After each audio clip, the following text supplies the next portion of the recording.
Welcome, dear friends, to Cafe Tales. I'm your host, Ailey, and I cannot tell you how much joy it brings me to know you choose to spend your evenings with these stories. Each tale takes time and love to prepare, but your kindness and the way our little community grows make it all so meaningful. Thank you for being such a wonderful audience. If you haven't yet, do subscribe so you never miss a new mystery. Now, let's gently turn the page and begin tonight's story. Chapter 1. Arrival at Blackmore Manor. The carriage lurched violently as its wheel struck another rut in the muddy track, sending Tuppence Beresford careening against her husband's shoulder with a most undignified thump. "Good heavens! Tommy," she exclaimed, steadying herself with one gloved hand against the worn leather seat. "Are you quite certain this contraption won't deposit us in a bog before we reach civilization?" Tommy Beresford grinned, his gray eyes twinkling with amusement despite the bone-rattling journey. "My dear Tuppence, I hardly think Lord Blackmore would invite his guests to their doom via carriage accident. Rather unimaginative for a proper English mystery, wouldn't you say?" "Mystery?" Tuppence raised an eyebrow, though her own eyes sparkled with interest. "Whatever do you mean?"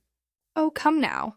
Isolated manor house on the Yorkshire moors, storm clouds gathering like something out of a Gothic novel, and a weekend house party with people we've never met. If this isn't the beginning of some delicious intrigue, I shall eat my hat." As if summoned by his words, thunder rumbled overhead, and the first fat drops of rain began pelting the carriage windows. Tuppence peered through the glass, watching the desolate landscape rush past, endless stretches of purple heather and gorse, punctuated by weathered stone walls that seemed to divide nothing from nothing. "There," Tommy pointed ahead. "Blackmore Manor at last." The house rose from the moors like something conjured from mist and shadow. Built of dark Yorkshire stone that seemed to absorb rather than reflect what little light remained of the gray afternoon, it sprawled across a slight rise in the landscape with an air of brooding permanence. Tall chimneys pierced the lowering sky, and diamond-paned windows glowed warmly against the gathering gloom. The carriage jolted to a halt before an imposing front door of weathered oak studded with iron and set beneath a carved stone arch.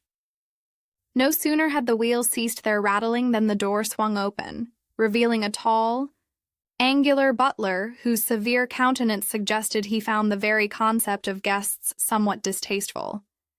"Mr. and Mrs. Beresford, I presume." His voice carried the crisp authority of long service. "I am Grimby.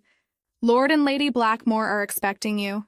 Tommy handed Tuppence down from the carriage, both of them grateful to stretch their legs after the interminable journey from the railway station. As they approached the entrance, Tuppence's sharp eyes took note of several muddy footprints on the stone porch. Curious, since the rain had only just begun. "Rather a lot of coming and going for such weather," she murmured to Tommy. He followed her gaze and nodded almost imperceptibly. "Indeed, and unless I'm mistaken, those prints suggest at least 3 different pairs of boots."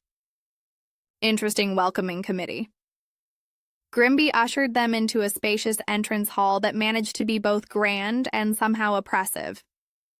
Dark wood paneling rose halfway up the walls, topped by faded tapestries depicting hunting scenes of dubious cheerfulness.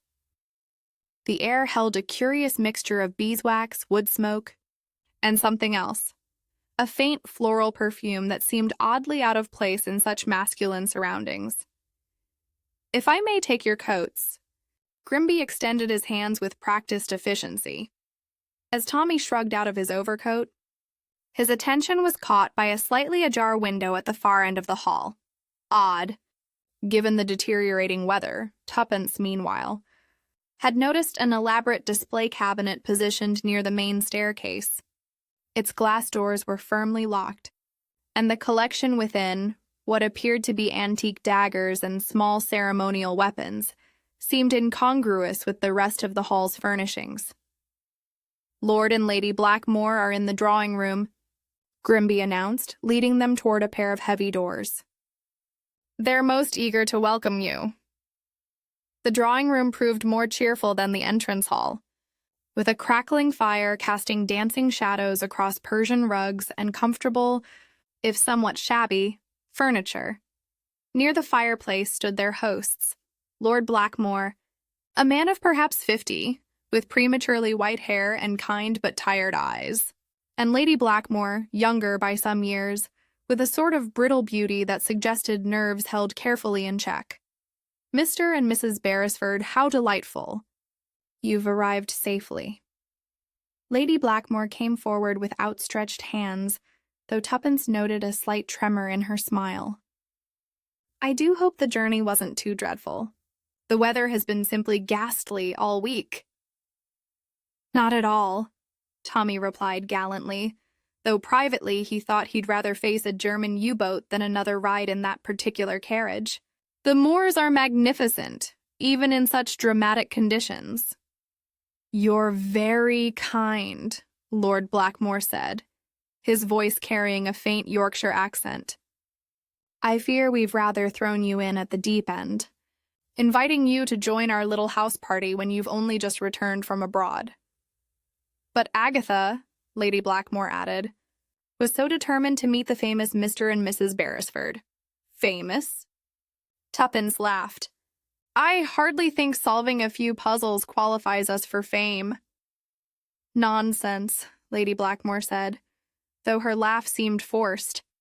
Your adventures have been the talk of London, a real-life detecting couple. How perfectly thrilling.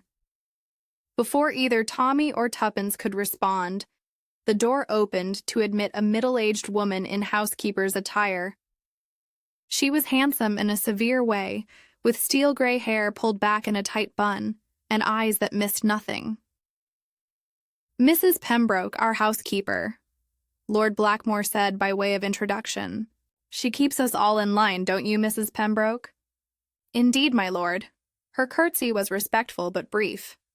I've prepared the blue room for Mr. and Mrs. Beresford. Shall I show them up now, or would you prefer they meet the other guests first? Other guests?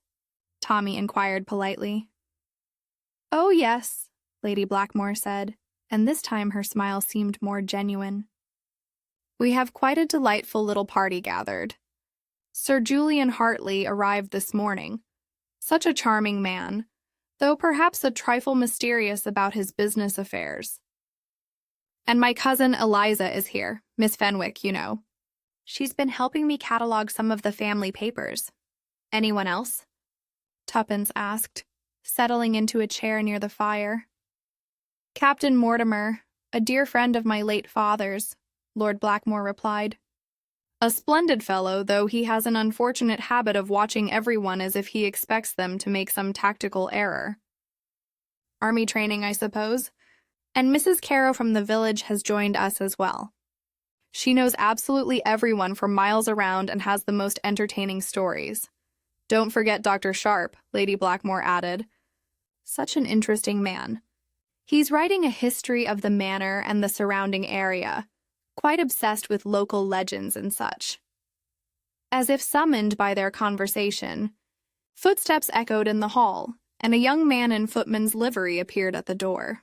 He was perhaps 20, with sandy hair and a nervous manner that made him fidget with his white gloves. Begging your pardon, my lord, he said, his voice barely above a whisper.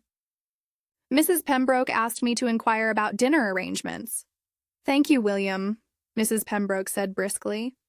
Tell cook we'll be 8 for dinner at 7. The young man bobbed his head and disappeared as quickly as he'd come.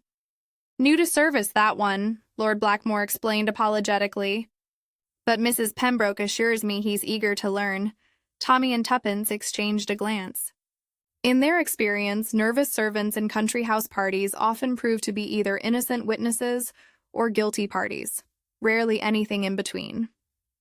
Well then, Lady Blackmore said, rising gracefully, shall we have Mrs. Pembroke show you to your room?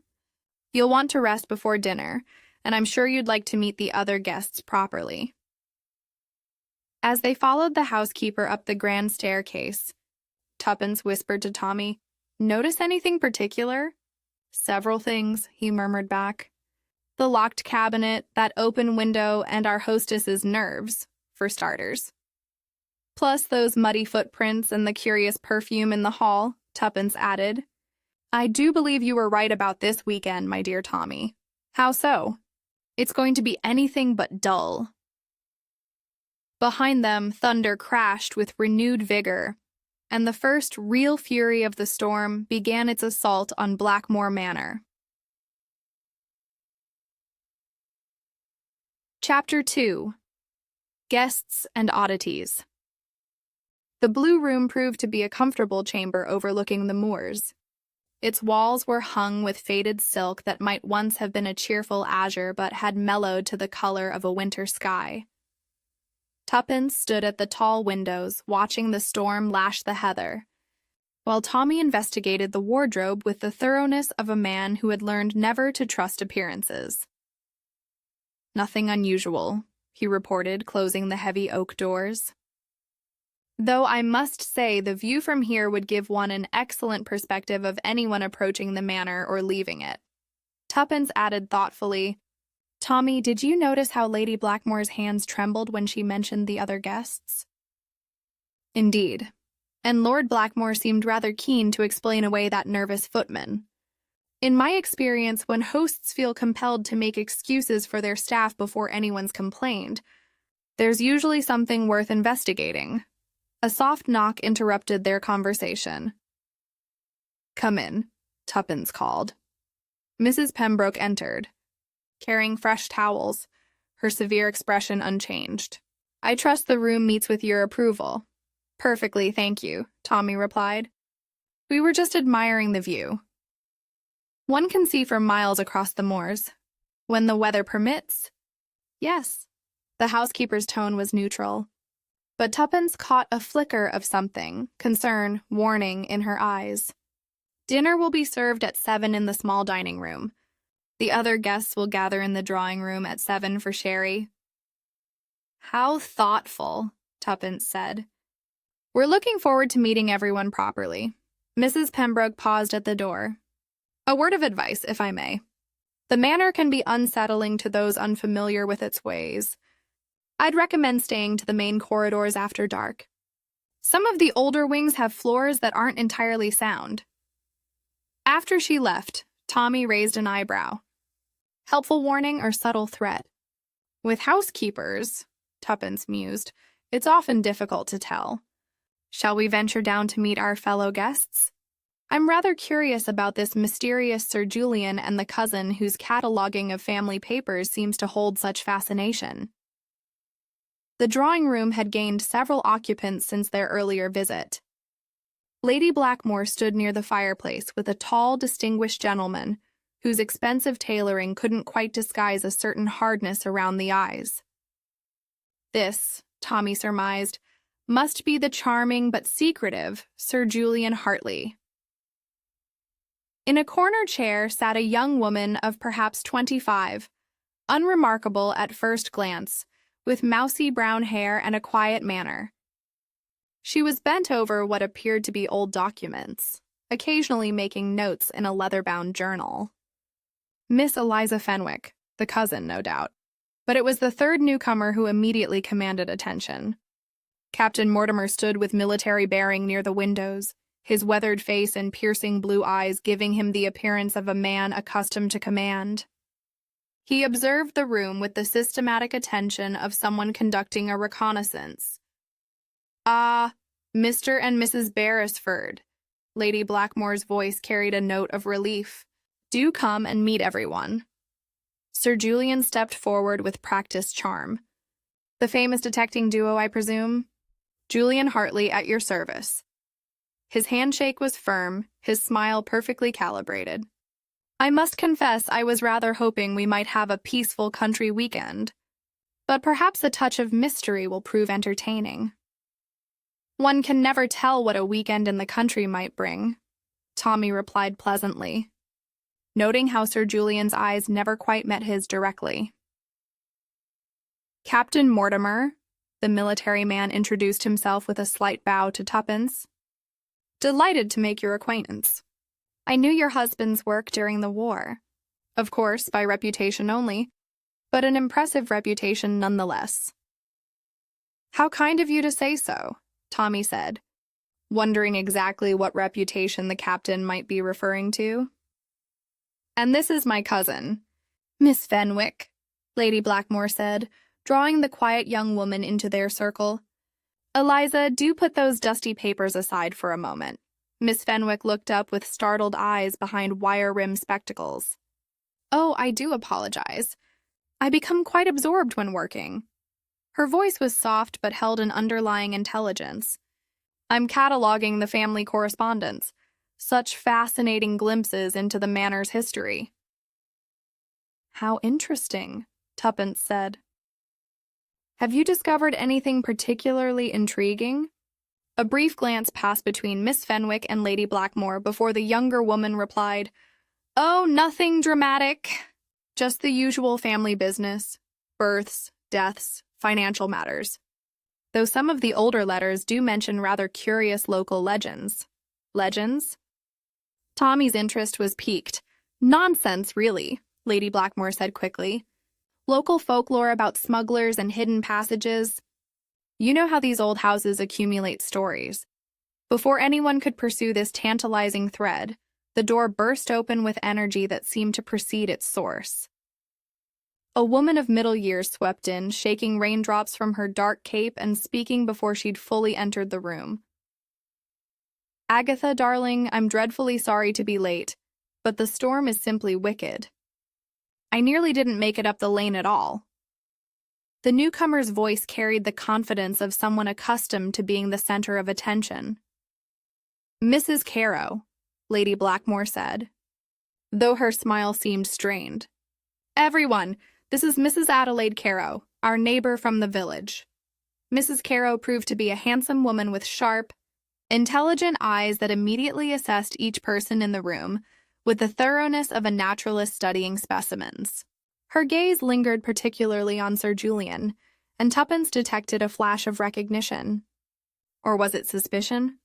Mr. and Mrs. Beresford, Mrs. Carow exclaimed, having clearly been briefed on the guest list. How perfectly thrilling! I was just telling Mrs. Whitmore at the post office, but we were to have genuine London detectives for the weekend.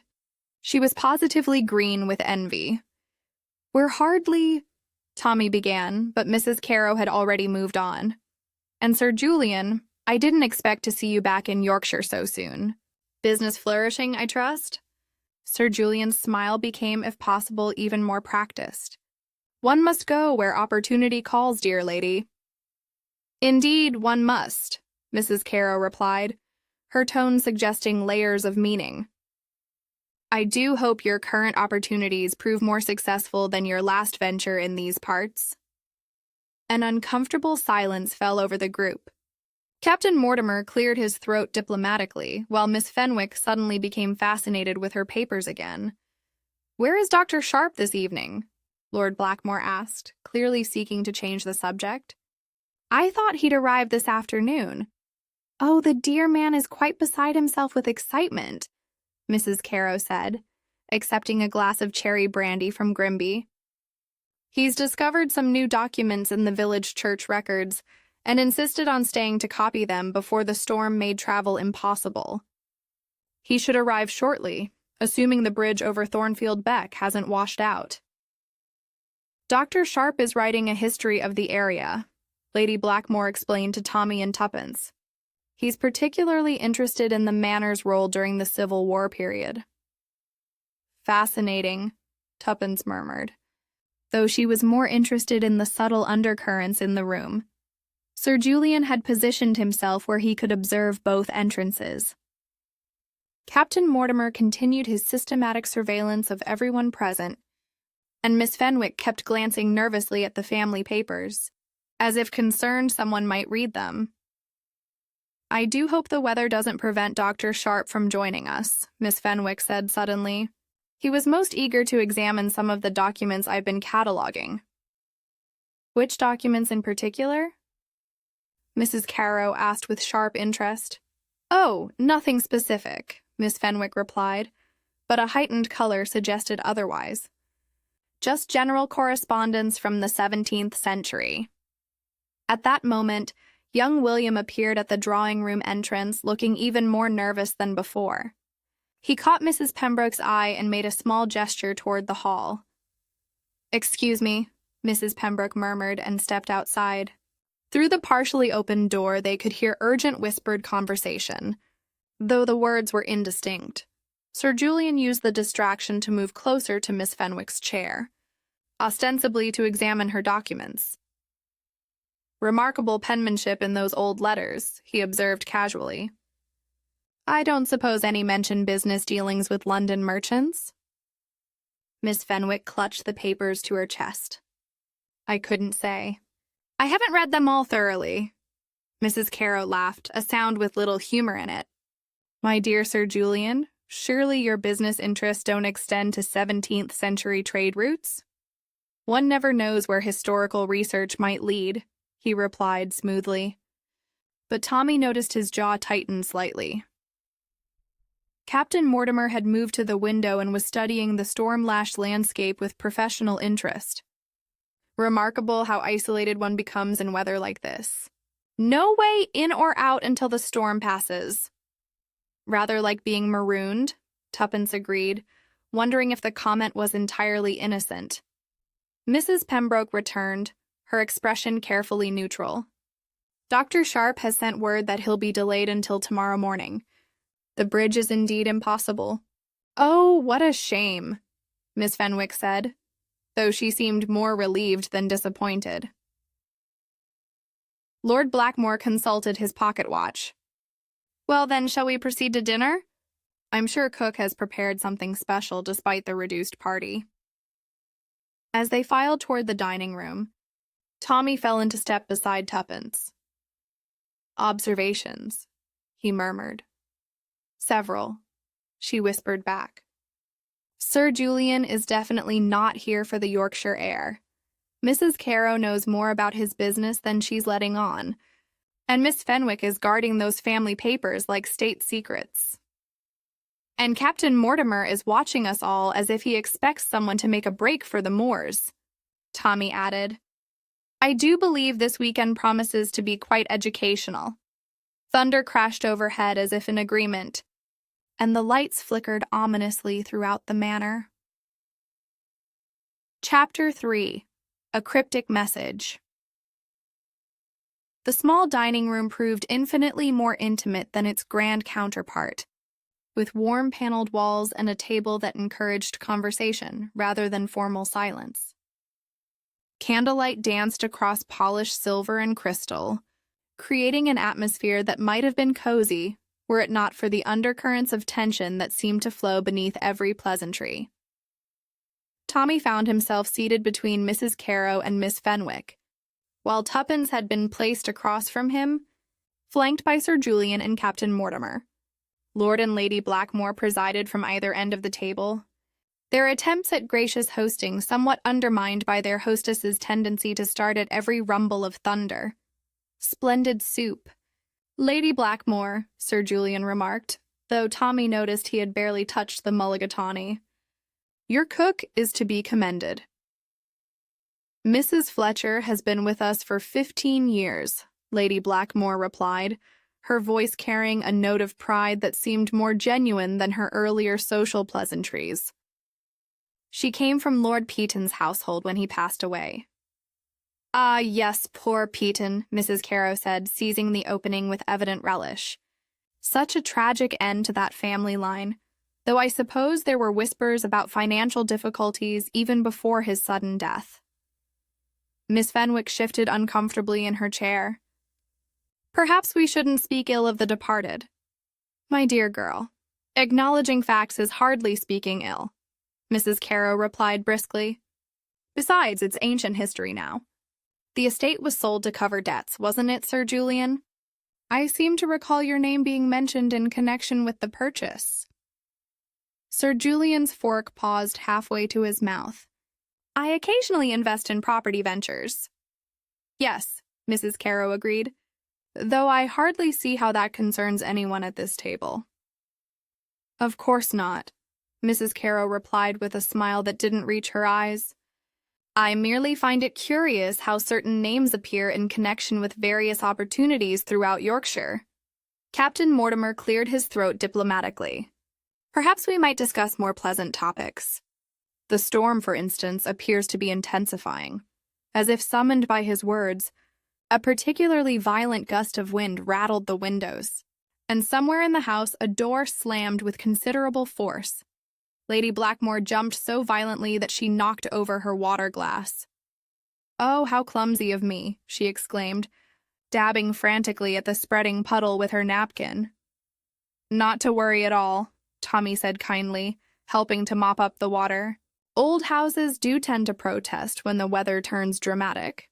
"Indeed they do," Miss Fenwick agreed quietly.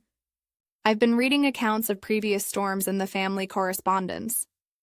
There was one in 1847 that supposedly blew in all the windows on the east wing." "Supposedly?" Tuppence inquired. "Well, some of the details seem rather embellished. Family letters often contain more drama than fact, I find." "How fascinating that you're cataloging all the old correspondence," Sir Julian said, his tone carefully casual.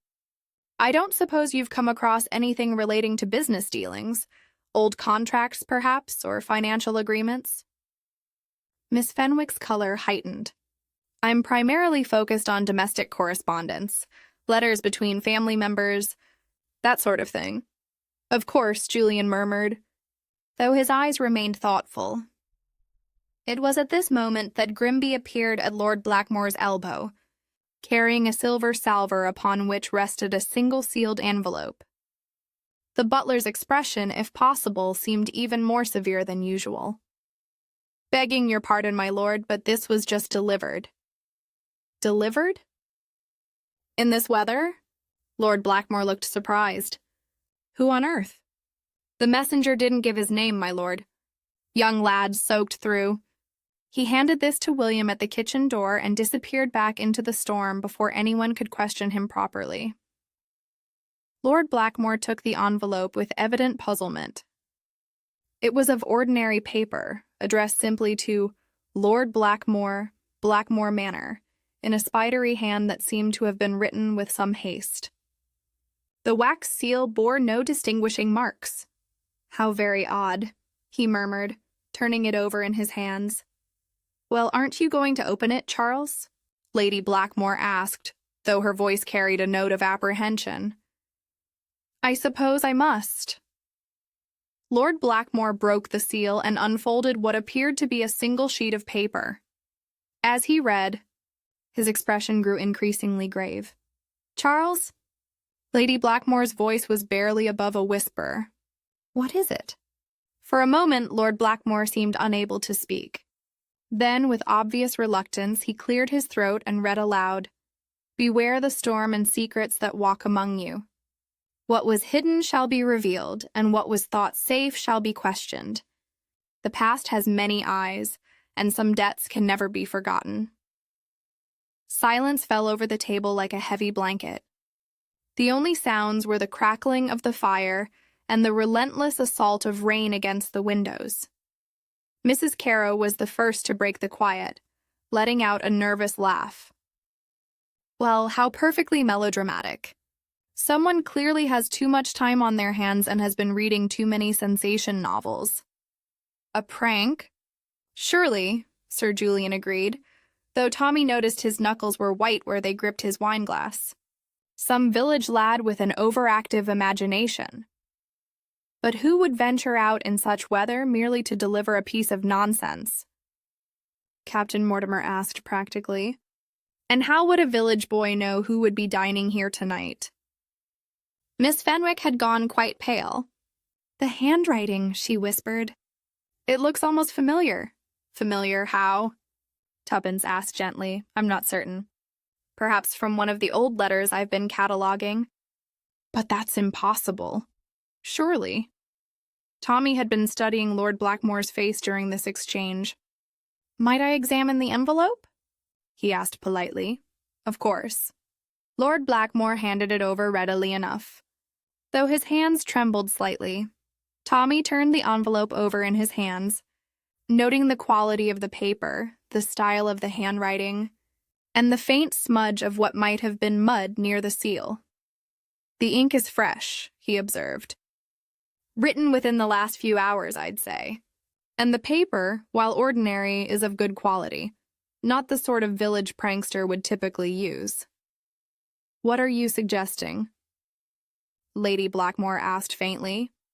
"Merely that whoever wrote this message took some care with its composition," Tommy replied diplomatically. "The phrasing is quite deliberate." "Secrets that walk among you," Tuppence repeated thoughtfully. "That suggests the writer believes someone at this table is harboring secrets." "We all have secrets, my dear," Mrs. Caro said with forced lightness. "The question is whether any of them are worth threatening people about." Sir Julian set down his glass with unnecessary force. "I resent the implication that any of us would be involved in something requiring threats or warnings." "No one has implied anything of the sort," Captain Mortimer said calmly, though his military bearing seemed more pronounced. "However, we must consider the possibility that someone wished to disrupt this gathering for reasons we don't yet understand." Miss Fenwick suddenly stood, swaying slightly. "I'm sorry. I feel rather unwell. Might I be excused?" "Of course, my dear," Lady Blackmore said with obvious concern. "Shall I have Mrs. Pembroke?" "No, thank you. I just need some air, perhaps a brief walk in the corridor." She hurried from the room, leaving her napkin crumpled beside her plate and her wine barely touched. "Sensitive creature," Mrs. Caro observed, "though I suppose cataloging dusty old letters might give anyone the vapors eventually." She seemed particularly disturbed by the handwriting, Tuppence noted. "Young ladies often have fanciful notions," Sir Julian said dismissively. "I wouldn't read too much into it." Tommy folded the mysterious note carefully and handed it back to Lord Blackmore. "With your permission, I'd like to examine this more thoroughly tomorrow in better light." "By all means, though I can't imagine what you might discover that we haven't already observed." "One never knows," Tommy replied mildly. Sometimes the most innocent-seeming details prove significant. As if to punctuate his words, thunder crashed overhead with such violence that the candles flickered, and somewhere in the depths of the manor, something fell with a distant crash. "Good heavens," Lady Blackmore breathed. "I do hope the roof holds." "I'm sure it will," Lord Blackmore said with more confidence than his expression suggested. "Blackmore Manor has weathered worse storms than this." But as they returned to their meal, each guest seemed lost in private thoughts, and the mysterious message lay like an unwelcome specter at the center of their small circle. Outside, the storm raged on, effectively cutting them off from the outside world and trapping them with whatever secrets walked among them. Tuppence caught Tommy's eye across the table and raised an eyebrow slightly. He nodded almost imperceptibly in return. Whatever game was afoot at Blackmore Manor, it had well and truly begun. Chapter 4. Dinner Among Shadows. The arrival of the main course, a splendid roast lamb with mint sauce, did little to restore the convivial atmosphere that had been so thoroughly shattered by the mysterious message. Conversation resumed, but in fits and starts, with each guest seeming to weigh their words carefully before speaking. Miss Fenwick had returned from her brief absence, looking somewhat restored, though Tuppence noted she kept glancing nervously at the shadows cast by the flickering candles. The young woman had taken her seat with an apologetic smile, but her hands trembled slightly as she reached for her wine glass. "Feeling better, my dear?" Lady Blackmore inquired with genuine concern. "Much, thank you. I fear the excitement of the evening rather overwhelmed me for a moment." Miss Fenwick's voice was steadier now, though she avoided meeting anyone's eyes directly. "Quite understandable," Captain Mortimer said kindly. "Anonymous messages have a way of unsettling even the strongest constitutions." During my service in India, we occasionally received similar communications. Invariably, they proved to be the work of someone with more imagination than genuine malice. How reassuring, Mrs. Caro remarked, though her tone suggested she found the comparison anything but comforting. Though I must say the timing is rather curious. Dr. Sharp, delayed by the storm, mysterious messages appearing at dinner. It's almost as if someone orchestrated the entire evening. Surely you're not suggesting that someone arranged for the weather to strand us here? Sir Julian paused in cutting his lamb.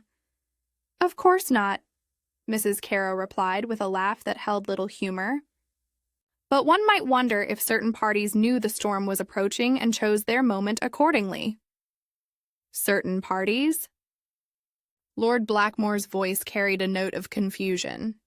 I'm afraid I don't follow your meaning, Mrs. Caro. Tommy had been watching this exchange with growing interest.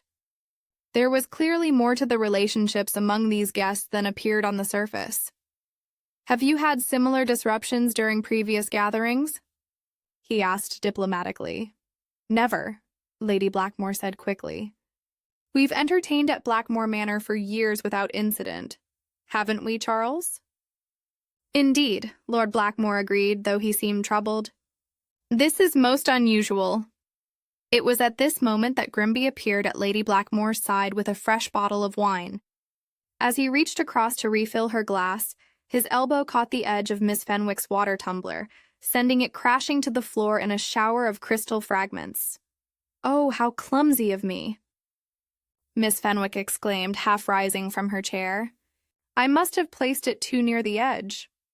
Not at all, miss, Grimby said with professional calm, though Tommy noticed the butler's usual composure seemed slightly strained. Entirely my fault, William. The nervous young footman appeared as if by magic, carrying a small brush and pan. As he knelt to sweep up the broken glass, his movements seemed even more agitated than usual, and Tommy observed that his hands were shaking. Steady on, lad, Captain Mortimer said not unkindly. No harm done. But as William worked, something metallic clinked among the crystal shards. The young man quickly palmed the object, but not before Tuppence caught a glimpse of what appeared to be a small silver button. Is everything quite all right, William? She asked pleasantly. Yes, ma'am, he stammered, avoiding her gaze. Just clearing up the glass, ma'am. When the footman had finished and departed with obvious relief, conversation gradually resumed. However, Tommy noticed that Miss Fenwick kept glancing at the spot where the glass had broken, and her fork remained suspended over her plate, as if she had lost all appetite. I do hope Dr. Sharp will be able to join us tomorrow, she said suddenly. Apropos of nothing. I was rather counting on his expertise regarding some of the historical documents. Historical documents can wait, Sir Julian said, with what seemed like forced casualness. After all, they've survived this long. Another day or two hardly matters. But some discoveries are time-sensitive, Miss Fenwick replied. And there was an edge to her voice that hadn't been there before, particularly when they concern matters of current relevance. Current relevance? Mrs. Caro set down her wineglass with deliberate precision. My dear, how intriguing. I wouldn't have thought 17th century correspondence could have much bearing on modern affairs. Oh, you'd be surprised what old letters can reveal, Miss Fenwick said, her color rising. Family connections, business partnerships, debts, and obligations that span generations. The temperature in the room seemed to drop several degrees. Sir Julian's jaw tightened almost imperceptibly, while Captain Mortimer's hand moved unconsciously toward his breast pocket, as if checking for something. Family history can indeed be fascinating, Lady Blackmore said quickly, clearly attempting to steer the conversation into safer waters. Though I've always found the present more compelling than the past. How wise, Tommy agreed pleasantly. Though I confess, as someone who occasionally finds himself unraveling mysteries, I've learned that the past has a remarkable way of intruding upon the present. Mysteries? Lord Blackmore looked puzzled. Surely you don't think our little domestic drama rises to the level of an actual mystery? Before Tommy could reply, a tremendous gust of wind shook the entire house, causing the candles to flicker violently. In the brief semi-darkness, Tuppence distinctly heard the soft sound of something being dropped onto the carpet near her chair. When the flame steadied, she glanced down discreetly and spotted what appeared to be a folded piece of paper beside her foot. With the practiced nonchalance of someone accustomed to noticing details, she managed to retrieve it without attracting attention. The paper was small, hastily torn from what might have been a larger sheet, and bore a single line written in pencil. "The cabinet holds more than weapons." Tuppence's pulse quickened as she recalled the locked display case in the entrance hall. She caught Tommy's eye and made the slightest gesture toward her napkin, where she had concealed the note. "I say," Captain Mortimer said suddenly, "did anyone else hear that odd noise just now?" Sounded like footsteps in the corridor. They all listened intently, but heard only the storm's relentless assault on the manor. "Just the house settling," Lord Blackmore suggested, though he seemed uncertain. "Perhaps," Captain Mortimer agreed, though his expression suggested he remained unconvinced. "Still, I could have sworn I heard deliberate footsteps." Mrs. Carrow laughed nervously. "You'll have us all jumping at shadows soon, Captain. Next, you'll be suggesting we have uninvited guests lurking in the corridors. Would that be so impossible?" Miss Fenwick asked quietly. "After all, someone delivered that message earlier. Who's to say they didn't find a way inside?" The suggestion sent a chill through the gathering that had nothing to do with the storm. Lady Blackmore's face went quite pale, while Sir Julian's hand moved protectively toward his jacket pocket. "Surely not," Lord Blackmore protested. "The house is quite secure, and besides, who would venture out in such weather?" "Someone with compelling reasons," Tommy observed mildly, "though I suspect our mysterious correspondent is closer to hand than we might think." His words hung in the air like an unspoken accusation. Around the table, 6 faces reflected varying degrees of guilt, fear, and calculation in the dancing candlelight. Outside, the storm showed no signs of abating, and somewhere in the depths of Blackmore Manor, a clock began to chime the hour with ominous deliberation. Chapter 5. A Sudden Fall. The remainder of dinner passed with an undercurrent of tension that no amount of polite conversation could entirely mask.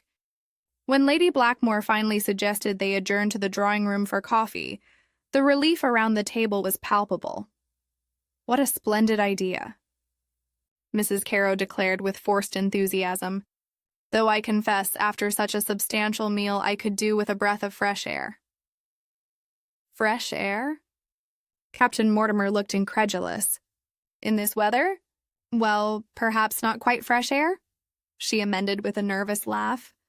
"But the conservatory adjoins the drawing-room, and it's sheltered enough. Sometimes a brief change of scene can be most restorative." Tommy noticed that Sir Julian appeared particularly keen on this suggestion, rising from his chair with suspicious alacrity. Miss Fenwick, however, seemed reluctant to leave the relative safety of the dining room. "I think I'll just collect my papers from the drawing room and retire early," she said quietly. "The excitement of the evening has rather exhausted me." "Nonsense," Lady Blackmore replied, though her smile seemed strained. "You mustn't hide away like a hermit. Besides, we still haven't had proper coffee, and Mrs. Fletcher has prepared her special shortbread." As they made their way back to the drawing-room, Tuppence managed to whisper to Tommy, "The note mentioned the cabinet. We really must find an opportunity to examine it properly." "Agreed," he murmured back, "though I suspect we won't be the only ones with an interest in locked cabinets tonight." The drawing-room felt smaller somehow with all the guests assembled, the storm still raging beyond the windows, casting everything in an atmosphere of claustrophobic unease. Grimby had arranged coffee service on a low table near the fire, and the rich aroma provided a welcome contrast to the tension that seemed to permeate the air. "I say," Sir Julian remarked, moving toward the French doors that led to the conservatory. "These doors don't appear to be properly latched. The wind is causing quite a draught." "Oh dear," Lady Blackmore fretted. "William was supposed to check all the fastenings this afternoon." "Charles, perhaps you should allow me," Sir Julian interrupted, already reaching for the handles. No need to trouble his lordship with such mundane matters. But as he manipulated the locks, a particularly violent gust of wind caught the doors and flung them wide, sending a spray of rain into the room and causing the candles to flicker dangerously. The sudden rush of cold air made everyone gasp and draw their wraps more tightly around themselves. "Good heavens," Mrs. Carow exclaimed. "What a tempest! The conservatory doors must have blown open," Sir Julian called over the wind, already stepping through the doorway. "I'll just secure them properly. Do be careful, Lady Blackmore. The flagstones can be terribly slippery when wet." Captain Mortimer had moved to assist, and Miss Fenwick, despite her earlier protestations of fatigue, seemed drawn by curiosity toward the drama unfolding in the doorway. Tommy and Tuppence exchanged glances and followed, along with Mrs. Carow, who never seemed to miss an opportunity for excitement. The conservatory was an elegant glass-walled extension that in daylight would have provided lovely views of the formal gardens. Now, with rain lashing against the windows and wind howling through the partially opened outer doors, it felt more like standing inside a storm cloud.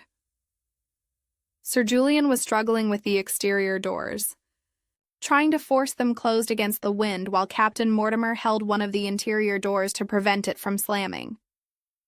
The flagstone floor was indeed treacherous, made slippery by the rain that had blown in. "Mind the step down to the terrace," Lord Blackmore called from the drawing-room doorway. "It's particularly dangerous in this weather." Miss Fenwick had moved closer to observe their efforts, her paper still clutched in one hand.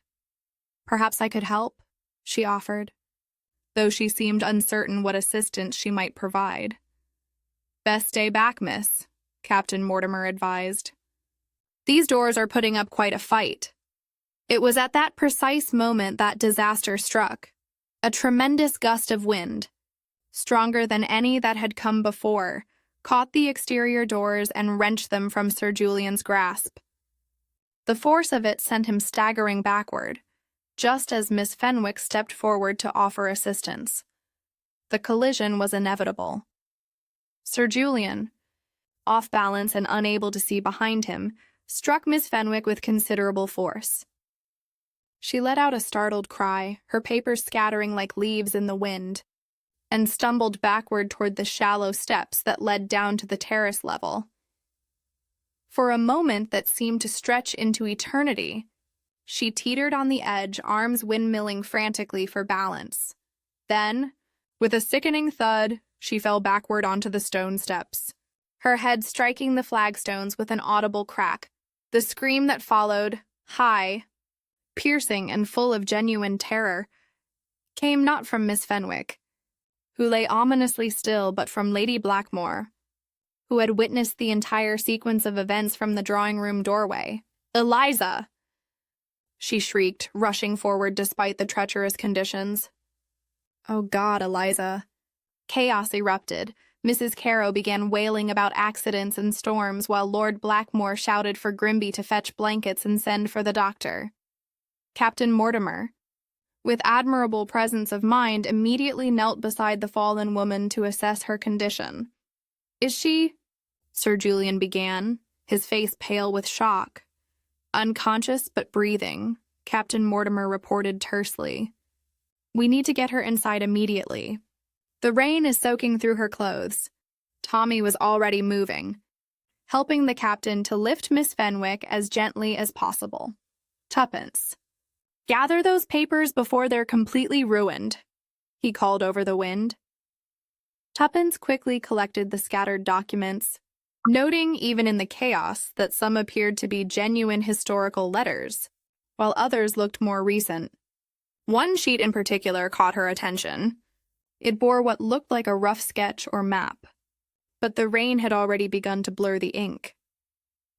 They managed to carry Miss Fenwick back into the drawing room, where Mrs. Pembroke appeared with remarkable promptness, carrying blankets and what appeared to be a medical bag.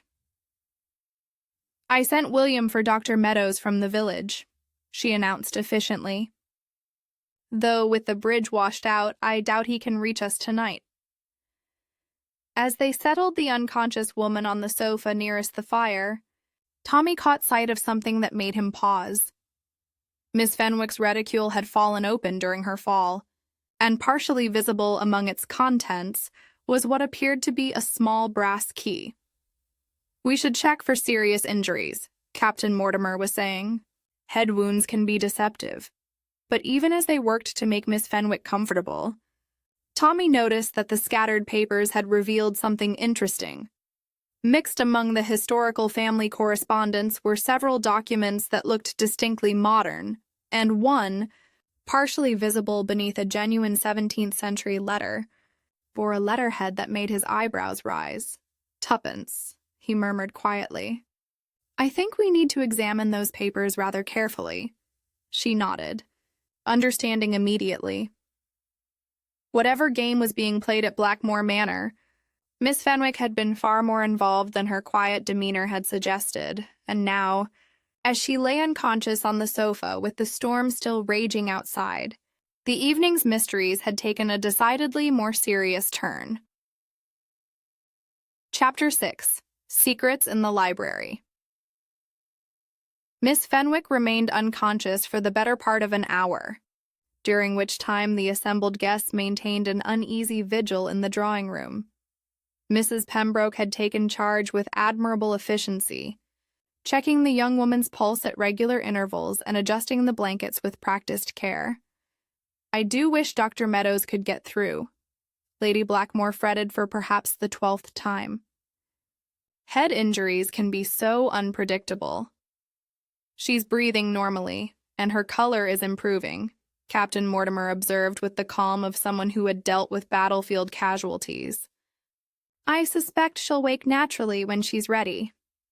Sir Julian paced near the windows, his earlier charm replaced by obvious agitation. "I feel dreadful about the whole business," he muttered. "If I hadn't lost my grip on those confounded doors." "It was an accident," Mrs. Carow assured him, though her sharp eyes remained watchful. "No one could have predicted that gust of wind." Tommy had positioned himself near the scattered papers that Tuppence had rescued from the storm, ostensibly keeping them safe, but actually conducting a discreet examination. What he had seen thus far was most intriguing: genuine family correspondence, mixed with what appeared to be recent legal documents and several sheets covered in Messiao. "Fenwick's own handwriting." "Say," he remarked casually to Lord Blackmore, "your cousin appears to have been quite thorough in her cataloguing work.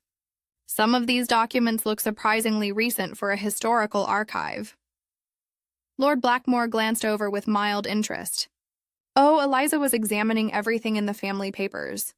She said it was important to create a complete record, regardless of age." "How conscientious of her," Tuppence murmured, moving to join Tommy beside the papers. Her quick eyes immediately spotted what had caught his attention: a partially visible letterhead that read, "Hartley and Associates, Investment Consultants." They exchanged the briefest of glances before Tommy continued his examination. Another sheet, this one in Miss Fenwick's careful script, appeared to be a list of names and dates. Several names looked familiar, though the significance wasn't immediately clear. It was at this moment that Miss Fenwick stirred, letting out a soft moan that brought everyone to attention. "Eliza!" Lady Blackmore rushed to her side. "My dear, how do you feel?" Miss Fenwick's eyes fluttered open, confusion evident in her expression. "What happened?" "I remember the doors. And then you took a nasty fall." Captain Mortimer explained gently. Best to lie still for a bit longer. But Miss Fenwick's gaze had already found the scattered papers near Tommy's chair, and her face went quite pale. My documents, she whispered. Were they damaged? Mrs. Beresford rescued them from the rain, Lord Blackmore assured her. Though I'm afraid some may have gotten rather wet. We took the liberty of spreading them out to dry, Tommy added diplomatically. I hope you don't mind. Miss Fenwick struggled to sit up despite the obvious discomfort. I should collect them immediately. Some are quite delicate. Please don't distress yourself, Tuppence said kindly. We've been very careful with them, though I couldn't help noticing what an interesting variety of documents you've been working with. A flush crept up Miss Fenwick's neck. Yes, well, the family archives are quite extensive. One finds all sorts of things mixed together over the generations, including recent business correspondence. Recent business correspondence? Tommy inquired with perfect innocence. The color in Miss Fenwick's cheeks deepened considerably. That is, some of the current family business does relate to historical matters. Sir Julian had stopped his pacing and was now watching the exchange with sharp attention. I say, Miss Fenwick, you're not feeling well enough for an interrogation. Perhaps we should let you rest. How thoughtful of you, Sir Julian, Mrs. Carow observed with a slight smile. Though I confess I'm rather curious about these mysterious documents myself. Historical research can be so fascinating. Miss Fenwick made another attempt to rise, this time with more success, though she swayed alarmingly. Mrs. Pembroke immediately moved to steady her. I really should retire, Miss Fenwick said weakly. The evening has been rather overwhelming. Of course, Lady Blackmore agreed. But perhaps Dr. Meadows should examine you first thing in the morning, just to be certain. That won't be necessary, Miss Fenwick replied quickly. I'm sure I'll be perfectly fine by morning. As Mrs. Pembroke helped her from the room, Tommy noticed that Miss Fenwick's gaze lingered on the papers with obvious anxiety. The moment she'd gone, he turned to Lord Blackmore. I don't suppose you'd mind if we had a look at your library? After all this talk of family documents, I find myself quite curious about the manor's history. Capital idea, Lord Blackmore replied, with the first genuine enthusiasm he'd shown all evening. Though I warn you, it's rather a jumble. We've never had it properly organized. How delightful, Tuppence said. There's nothing quite like exploring an uncatalogued library. The library proved to be a magnificent room lined floor to ceiling with leather-bound volumes, many of which appeared not to have been disturbed in decades. A massive fireplace dominated one wall, while tall windows looked out onto the storm-lashed moors. Help yourselves, Lord Blackmore said expansively. I'll leave you to browse in peace. Perhaps you'll find something to shed light on our family mysteries. Once they were alone, Tommy and Tuppence moved with the practiced efficiency of experienced investigators. While Tommy examined the books for any hidden compartments or unusual volumes, Tuppence focused on the desk and its contents. Tommy, she whispered after several minutes of careful searching, look at this. She had discovered a hidden drawer in the massive oak desk, revealed when she'd noticed that the desk's apparent depth didn't match its actual dimensions. Inside were several letters, all bearing recent dates and what appeared to be financial documents. Most interesting, Tommy murmured, examining the correspondence. These appear to be business letters between someone signing themselves E.F. and various parties in London. E.F. Eliza Fenwick, Tuppence noted. But these aren't about historical cataloging, are they? Hardly. This one mentions the Peaton matter and refers to documents that could prove embarrassing to certain parties if made public. And this, Tuppence added, holding up another letter, discusses compensation for discretion and mentions a sum of $500. Tommy whistled softly.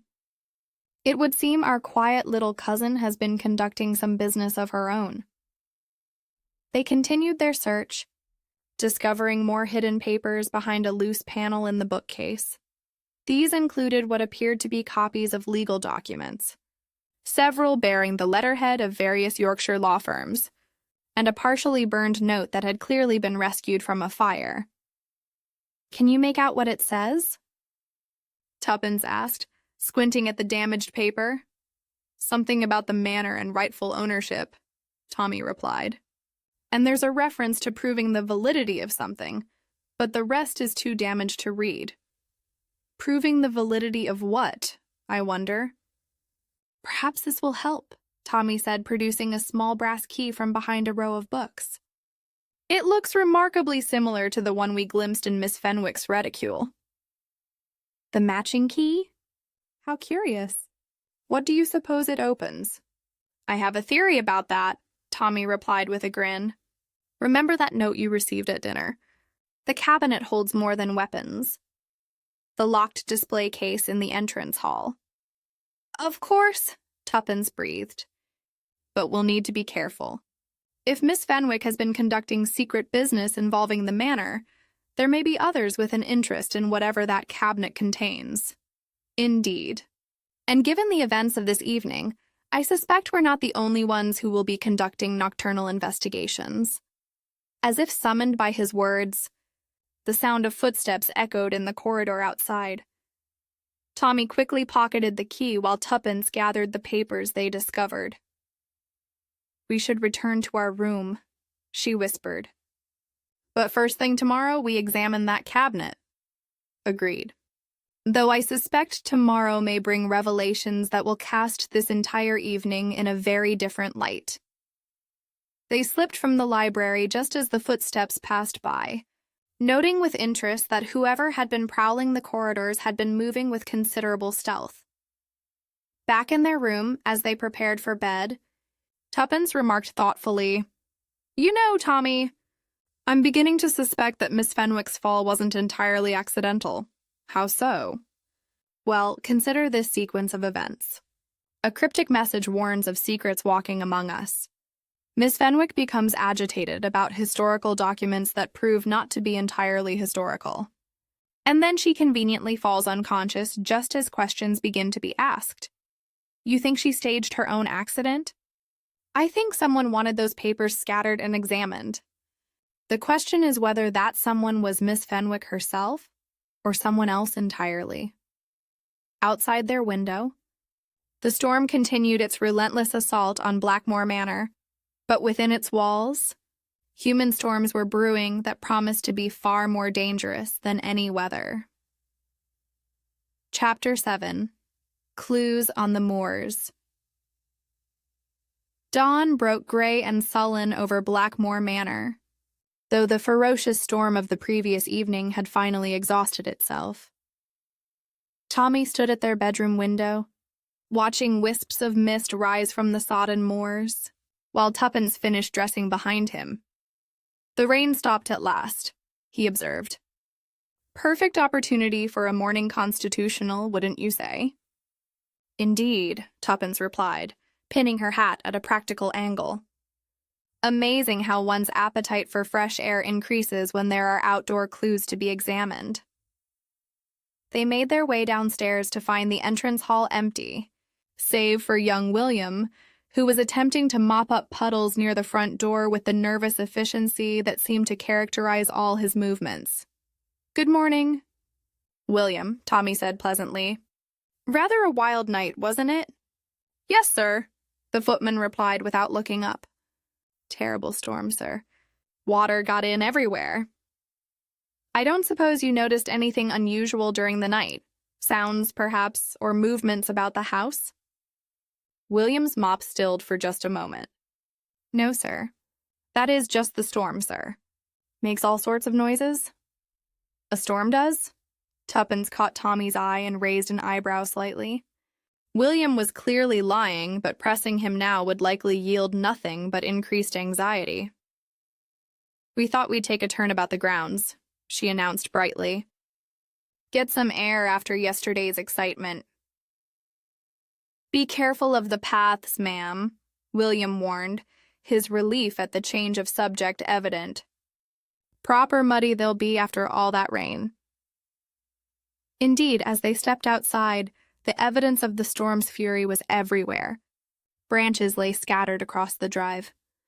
Puddles reflected the gray sky, and the very air seemed to shimmer with moisture, but it was the ground itself that drew Tommy's immediate attention. "Good Lord," he murmured, kneeling to examine the churned earth near the front steps. "Look at this, Tuppence." The mud told a fascinating story. Multiple sets of footprints crossed and recrossed the area, some clearly from the previous evening when the guests had struggled with the conservatory doors. But others appeared fresher, made after the worst of the rain had stopped. "Someone was very active during the small hours," Tuppence observed, crouching beside him. "See these prints heading toward the moors? They're quite distinct from the others." Tommy studied the trail carefully. "A man's boots, I'd say, size 10 or 11, with a distinctive wear pattern on the left heel, and heading directly toward that outcropping of rocks." They followed the muddy trail across the waterlogged lawn and onto the moor proper. The going was treacherous, with hidden bog holes and slippery stones, but the footprints remained clear in the soft earth.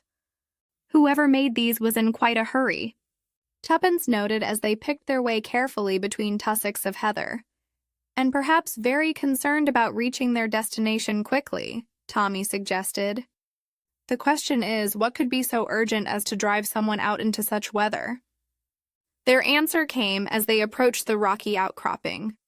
There, wedged between two stones and partially concealed by a clump of gorse, was a leather satchel, still damp from the rain, but clearly placed there deliberately. "Well, well," Tommy said softly. "Someone's hiding place, I think." Tuppence looked around nervously. "Should we? I mean, if someone went to such trouble to conceal it, all the more reason to examine it, I'd say." Tommy carefully extracted the satchel from its hiding place. It was of good quality leather with brass fittings that showed signs of regular use. Inside, wrapped in oiled cloth, were several bundles of papers and what appeared to be a small wooden box. "More documents," Tuppence sighed. "This manor seems positively awash with mysterious paperwork." But as Tommy unfolded the first bundle, his expression grew grave. "These aren't family papers, my dear. These are legal documents, deeds, contracts, and good heavens. What is it? This appears to be a will? A recent will made out in favor of—" He paused, reading more carefully. "Someone named Elizabeth Fenwick, described as rightful heir to the Blackmore estate." Elizabeth Fenwick? But surely that's our Miss Eliza. It would appear so. And according to this document, dated just 6 months ago, the late Lord Peaton, Mrs. Carow mentioned him at dinner, left everything to Miss Fenwick rather than allowing his estate to be sold for debts. Tuppence frowned. "But I thought Sir Julian was involved in purchasing the Peaton estate." "So did I. Which makes this rather inconvenient for certain parties." They continued examining the contents of the satchel. The wooden box contained what appeared to be official seals and stamps, while another bundle of papers seemed to be correspondence between Miss Fenwick and various London solicitors. "Tommy," Tuppence said suddenly, "look at this handkerchief." She had found a delicate piece of linen caught on a nearby bush, clearly torn from a larger garment. The fabric was of good quality, with an embroidered initial in one corner. "J.A.Y., Tommy read. "For Julian, perhaps? Or perhaps for someone else entirely. But it's been here recently, since the rain stopped, I'd judge." As they prepared to continue their search, a voice called out across the moors. Looking back toward the manor, they could see a figure waving from an upstairs window. "That's Mrs. Carow," Tuppence observed. "She seems rather agitated." "Indeed," Tommy agreed. Even at this distance, Mrs. Carow's gestures suggest considerable urgency. They quickly replaced the satchel in its hiding place, careful to arrange the gorse exactly as they'd found it. We'll need to return later, Tommy decided. But first, let's see what has Mrs. Caro in such a state. As they made their way back across the treacherous moor, Tuppence noticed something else that made her pause. Near a small stone wall that marked the boundary between the manor grounds and the open moor, the muddy ground showed signs of a struggle: scuffed earth, a broken branch, and what looked suspiciously like spots of dried blood on one of the stones. "Tommy," she called softly, "you should see this." He joined her by the wall, his expression growing increasingly serious as he examined the evidence. Someone had an unpleasant encounter here. I'd say the question is when and with whom, and whether it was connected to our mysterious midnight wanderer, Tuppence added. The footprints we've been following pass very close to this spot. A closer examination revealed more intriguing details. Caught on the rough stone was a small piece of fabric, dark wool, as if torn from a gentleman's coat and pressed into the mud nearby, was the clear impression of a walking stick or cane. "Our mystery deepens," Tommy murmured. "Someone came out here during the night, had some sort of altercation, and then continued on to hide that satchel. Or perhaps retrieved it." "The timing is certainly suggestive," Tuppence suggested. They gathered what evidence they could: the fabric scrap, a careful note of the walking stick impression, and a detailed observation of the area. But even as they worked, Tommy couldn't shake the feeling that they were being watched. "We should return," he said finally. Mrs. Caro seemed genuinely distressed, and I suspect we'll learn more by discovering what's caused such excitement at the manor. As they picked their way back across the sodden ground, Tuppence reflected on their discoveries. "You know, Tommy, I'm beginning to think that Miss Fenwick's quiet cataloging work was rather more significant than anyone realized." "Indeed," Tommy replied grimly. "And if that will is genuine, it would seem she has considerably more at stake in this weekend's events than we initially supposed. Which raises the question, was her fall last night really an accident? Or was someone attempting to prevent her from revealing information that could prove highly inconvenient to certain parties?" Behind them, the moor stretched empty and desolate under the gray sky. But Tommy couldn't shake the conviction that somewhere among those ancient stones and hidden valleys, the final act of their mystery was already beginning to unfold. Chapter 8. Confessions in the Storm. The urgency in Mrs. Caro's gestures became clear the moment Tommy and Tuppence entered the manor. She met them in the entrance hall, her usual composure entirely abandoned. Wringing her hands with barely controlled agitation, "Thank heavens you've returned," she exclaimed. "Something dreadful has happened. Miss Fenwick has disappeared." "Disappeared?" Tuppence's eyebrows rose sharply. "When? How?" "That's just it. No one knows exactly. Mrs. Pembroke went to check on her this morning and found her room empty. The bed unslept in. Her clothes are gone, and there's no sign of where she might have gone."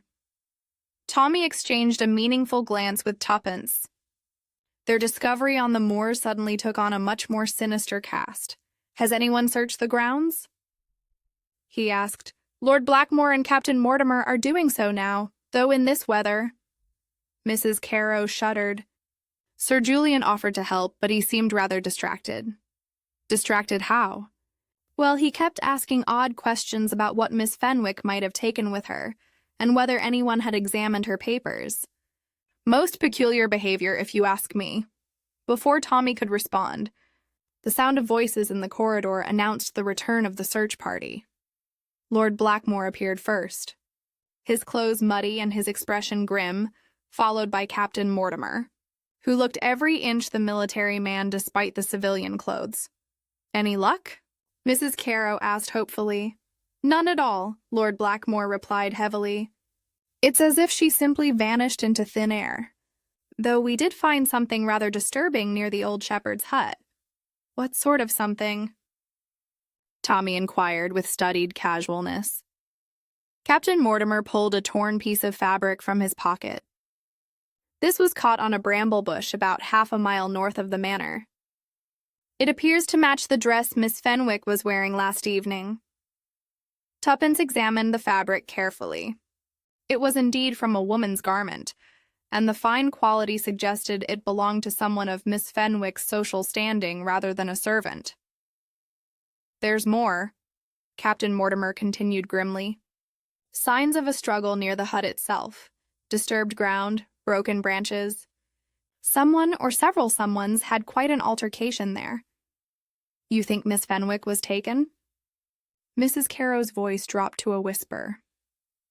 "I think we need to consider all possibilities," Lord Blackmore said diplomatically, though his worried expression suggested he feared the worst. It was at this moment that Sir Julian appeared at the top of the staircase, his usual swagger notably absent. His clothes were disheveled. There were dark circles under his eyes, and his hands shook slightly as he descended the stairs. "Any news of Miss Fenwick?" he asked, though something in his tone suggested he already knew the answer. "Nothing good, I'm afraid," Lord Blackmore replied. "We found evidence that she may have met with difficulties." "Difficulties? What sort of difficulties?" "The sort that involved torn clothing and signs of violence," Captain Mortimer said bluntly, his soldier's instincts clearly aroused by Sir Julian's suspicious behavior.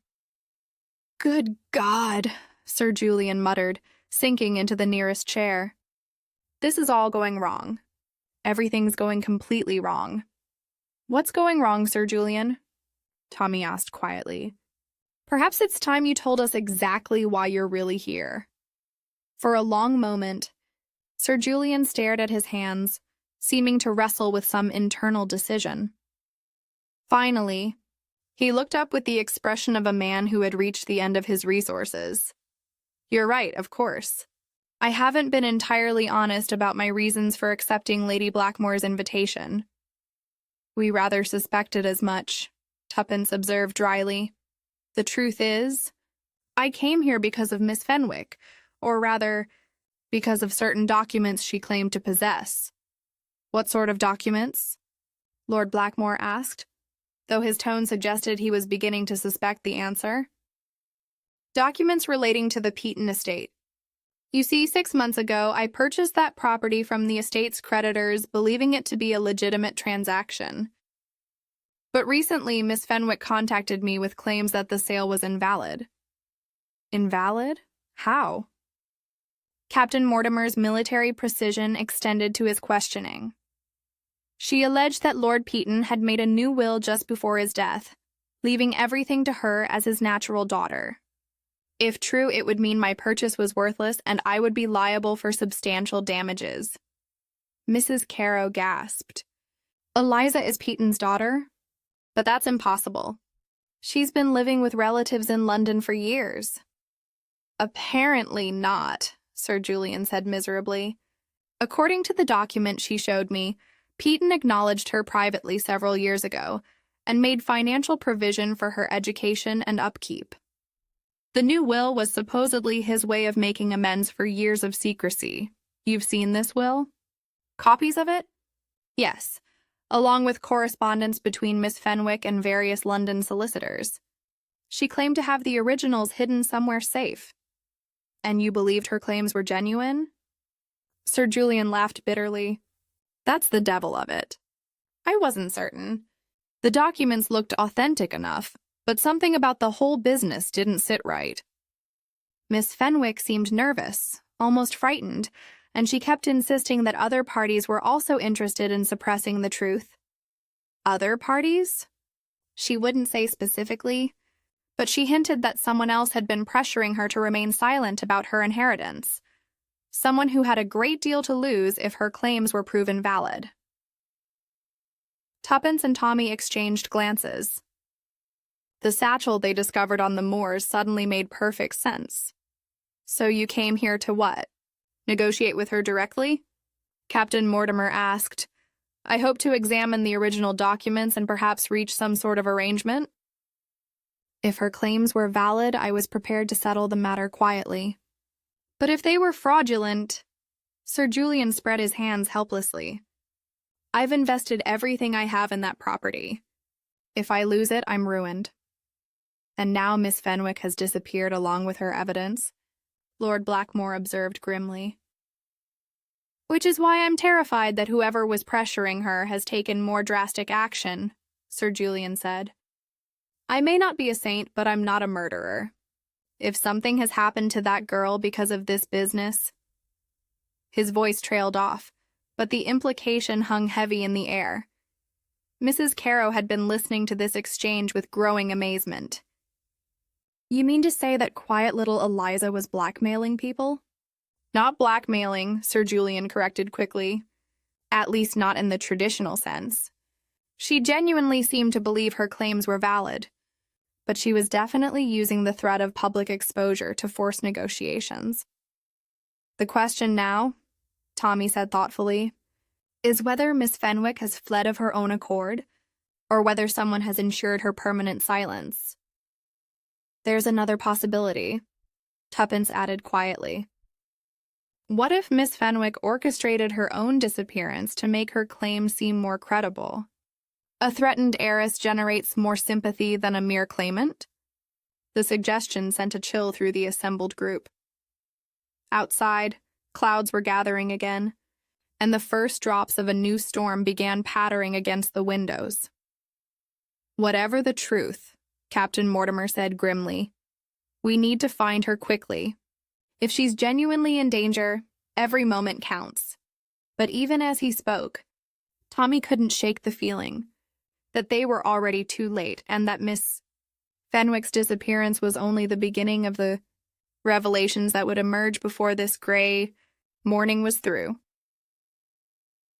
Chapter 9. The culprit revealed. I think, Tommy announced with quiet authority, it's time we all gathered in the drawing room for a proper discussion of the night's events. Something in his tone made everyone turn to look at him with sudden attention.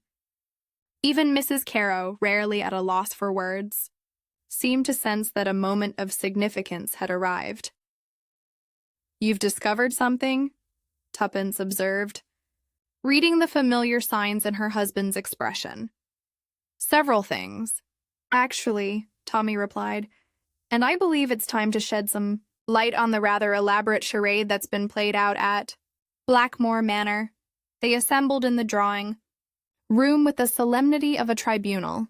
Lord and Lady Blackmore took their customary places by the fireplace, while Sir Julian chose a chair that afforded him a clear view of both entrances.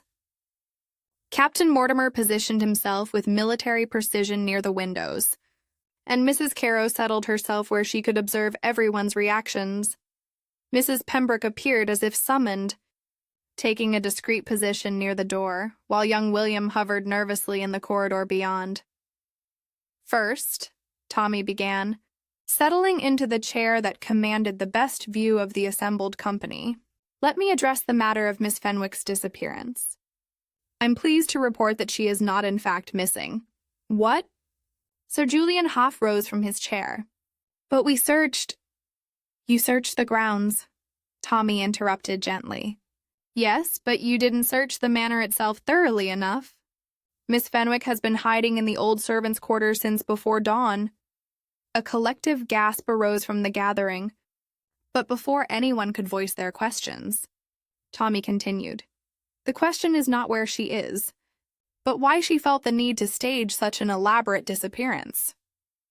The answer lies in a combination of genuine fear and calculated deception.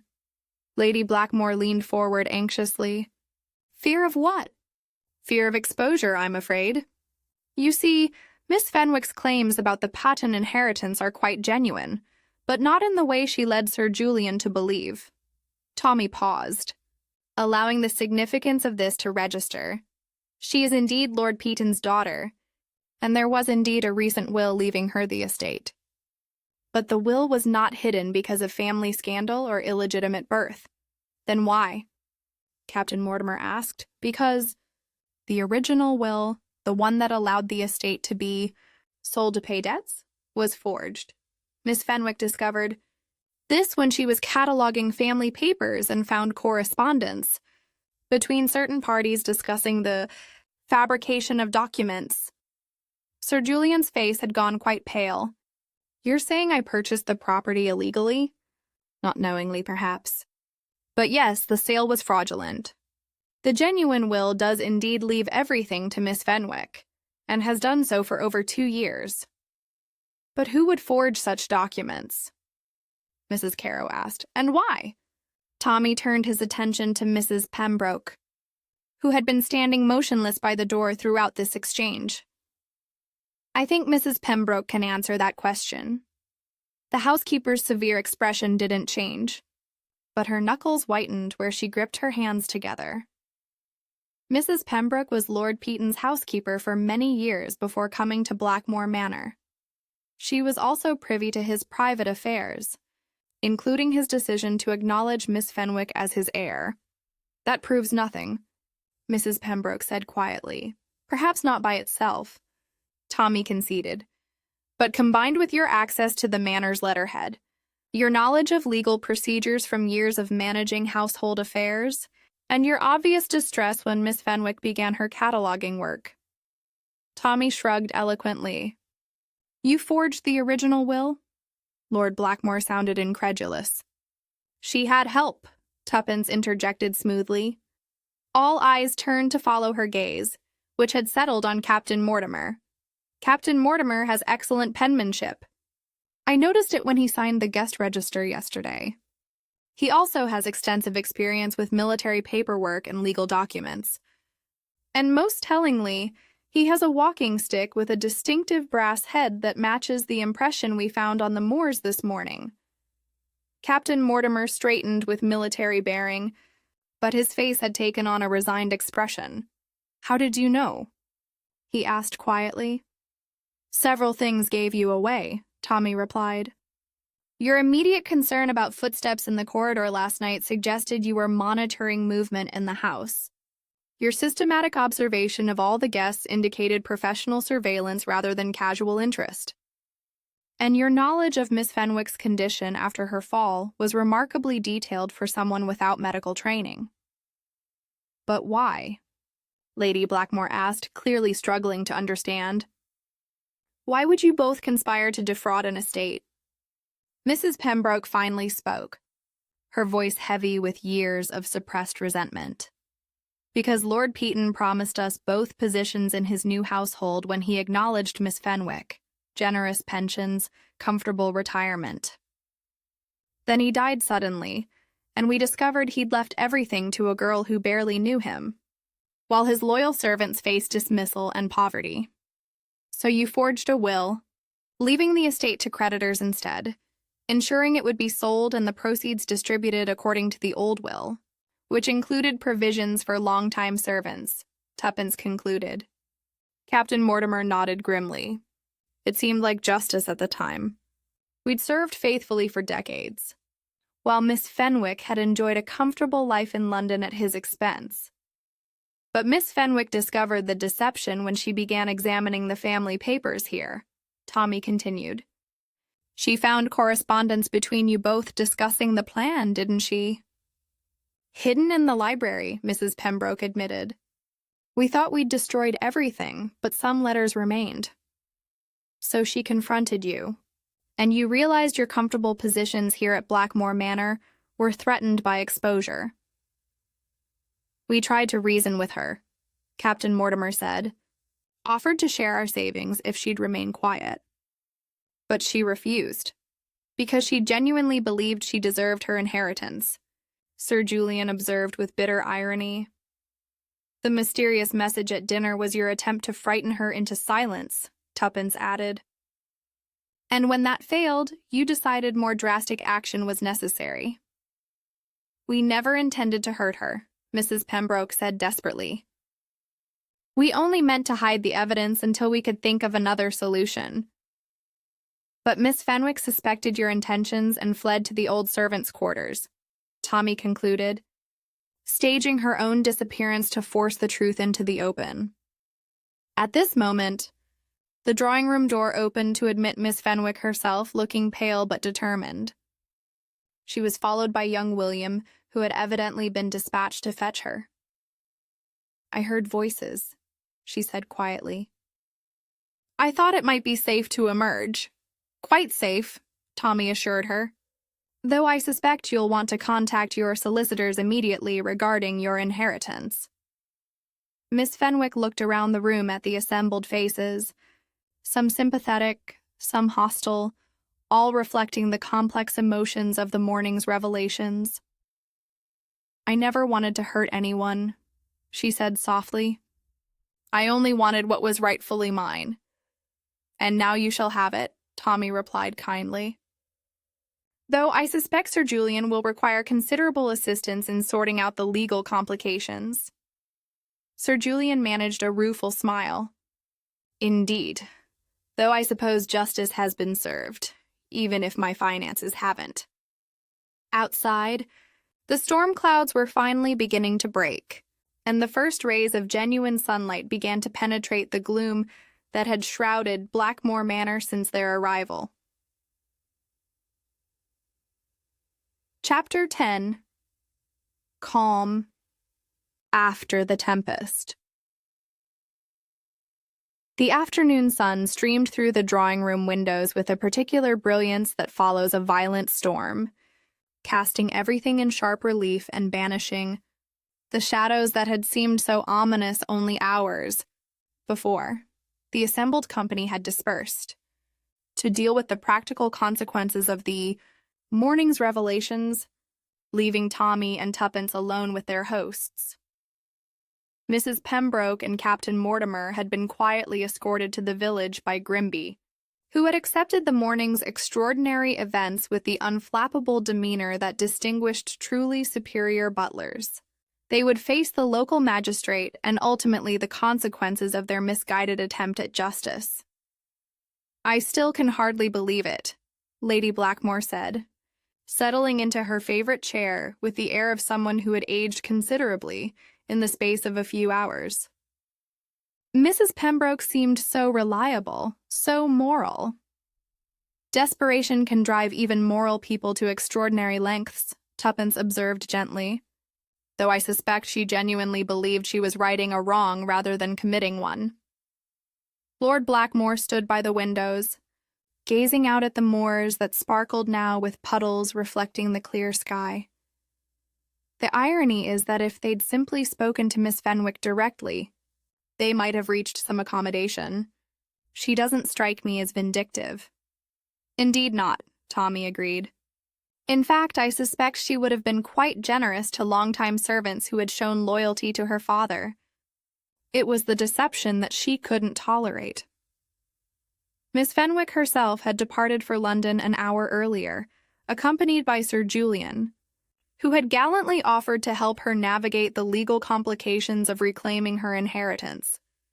Their shared adversity had created an unlikely partnership, and Tommy suspected that Sir Julian's charm might yet prove more valuable to him than his business acumen had been. "Do you think they'll sort it out satisfactorily?" Lady Blackmore asked. "Oh, I expect so," Tuppence replied with a smile. "Sir Julian strikes me as a man who lands on his feet, and Miss Fenwick has certainly proven herself capable of managing complex affairs. Between them, they should be able to untangle the legal mess." Mrs. Carow had also taken her leave, though not before extracting every possible detail about the case, for her inevitable retelling to the village. Her departure had been accompanied by profuse thanks to Tommy and Tuppence for their detective work, along with several pointed hints about future mysteries that might benefit from their attention. "She'll dine out on this story for months," Lord Blackmore observed, with the first genuine smile he'd shown since their arrival, though I suspect her version will grow more dramatic with each telling. "As these things tend to do," Tommy agreed amiably. "By Christmas, we'll probably be credited with preventing a murder and uncovering a conspiracy that reaches to the highest levels of government."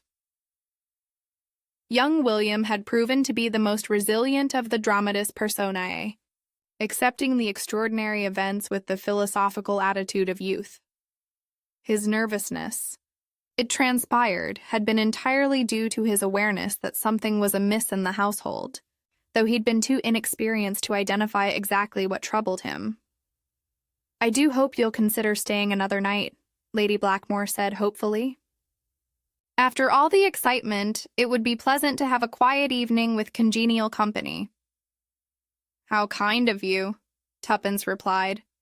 "But I'm afraid we really must return to London. Our own affairs have been rather neglected during this adventure." "Of course," Tommy laughed. "Though I must say, having genuine detectives as house guests has been educational."